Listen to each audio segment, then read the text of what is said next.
guys! Ngayon, ikukwento ko kayo sa katatakutan experience.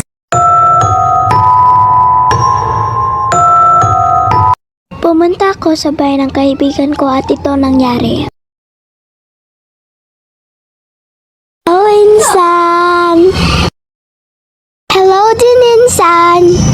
Dito ka na, Insan! Dito ka na kakain. Kain na tayo, Insan. Sige, Insan! Salamat! At kumain na nga kami kasama yung pamilya niya at kami lang dalawa.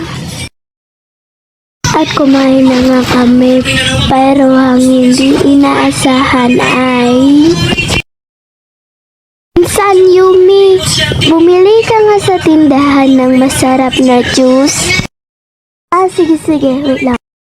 Ala, sobrang dilim naman dito. Bibili mo na ako sa tindahan. Ayo, pabili po. Salamat po. Habang naglalakad ako, may nakita naman ako isang babae na nakatayo. Ano yun? Parang may babae.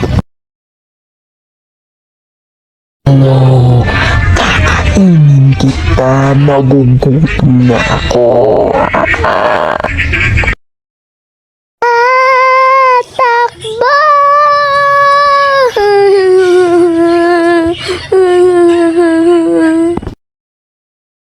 Oh, Insan, ba't ka tumatakbo? Para ka namang lingkod ng isang aso. At sinabi ko nga sa pinsan ko kasi nag-aalala yung pinsan ko. May isang babae nakatayo sa labas, natatakot ako. Papakita na naman siya. Huwag kang mag-alala, matutulog na lang tayo para hindi mo yan maaalala, Beth. Or Insan, nalika na.